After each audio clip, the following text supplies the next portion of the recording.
Hi guys, welcome to another episode of the Drum Brother. We're here today with Aldo Mazza, who is in Italy presenting Kosa.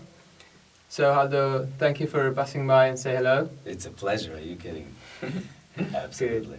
So Aldo, what exactly is Kosa? Kosa is, well, it was like one of those things, like a dream come true. As I grew up and studied music and started touring the world with my group Répercussion, and doing sessions and doing, all the things that a professional does. I was very fortunate to play with all kinds of people, touring, recording, live concerts and special projects from all the styles. I mean, I'm one of those people who, I was a rock drummer, and then I studied classical percussion, and then jazz, and then world music, and for me, it just never ends. It's incredible. So throughout all of those years, I've made many friends, worked with many great artists, and I always had this thought of doing something, a kind of a camp, because I went to a bunch of camps when I was a kid, the Ludwig Percussion Symposiums. I went to Jamie Aebersold's camps, the big band, marimba camps, everything, and I got so inspired. I was a rock drummer, so my first lesson on vibraphone was with Gary Burton in a camp. Imagine, and then Joe Morello at a camp, and then Carmine Appice, and then Bobby Christian, and all of these people, which were totally opened my eyes and really fired me up, and really got me to understand what it takes and what it is, and as far as resources.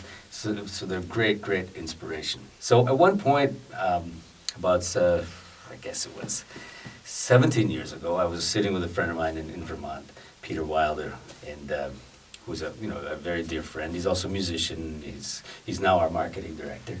And I said with him, I have this idea that I think now is the time. I'm seeing myself doing less of all this touring. With my group, we used to do 150 concerts a year, plus any TV shows that I would do, or recordings, or any of that. And I said, now I think is the time that I'd love to do this thing. I've always had it in the back of my mind, is finding a place in the beautiful mountains of Vermont, away from the city, from the urban environment, and ask some of the friends that I know, people that, over the years I've become friendly with, who will trust me, and we'll do a camp, a 1-week intensive, so people can come from all over the world to live and study with the great masters. So we're there, prisoners for a whole week, day and night. We just stop to eat and sleep.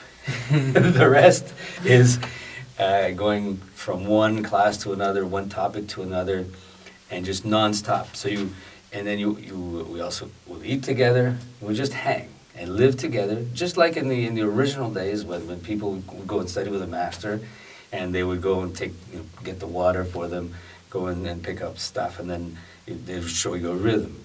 So that's how you would learn, living with a master. So it was that idea. So you were learning by osmosis. You were going beyond the classroom, beyond the paradiddles, beyond the technical side, because also attitude has a lot to do with it, personality.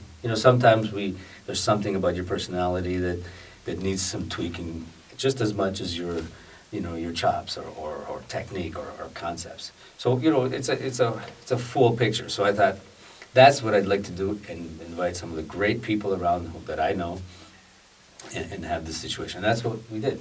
So people can get really close to artists and have lots of communication with them. Yes. Personally and directly. Yes, and then there are friendships that build, and then someone who is serious and always wanted to speak to a Bernard Purdy or Antonio Sanchez, or last summer we had Neil Peart come.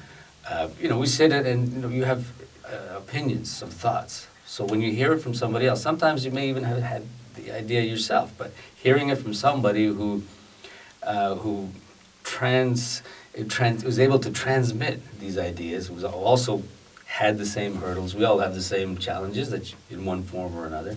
How do you should think, because a lot of it comes from us. Things are not just presented to us.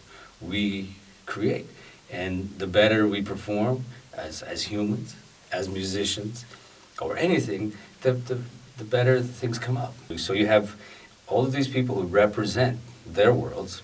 You have their opinions or their information, plus the going beyond the human factor, which is really important in our field. sometimes people forget that. Yeah. You know? Yeah. It's a good alternative to YouTube because in YouTube you can get lots of information but not the human part of it. So people should apply for this. Oh, absolutely. No, YouTube is such a great thing because we can learn so much. I mean, we can go on it 24/7, and that's beautiful. But you don't have the human that's factor. what I wanted.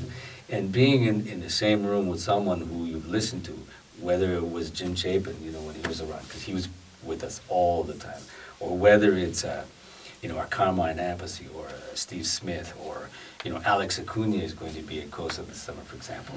You know, just to be able to speak about things and the nuances. Because when it's in YouTube, you're just getting the information, and that's nice, it's good. But you're not getting the human, the human factor, the nuances. Meeting them could change your life. Absolutely. Yeah. To me, it certainly did that. You know, and I was just so fired up. I went home and I was practicing 8 hours a day. Yeah. I'm not kidding.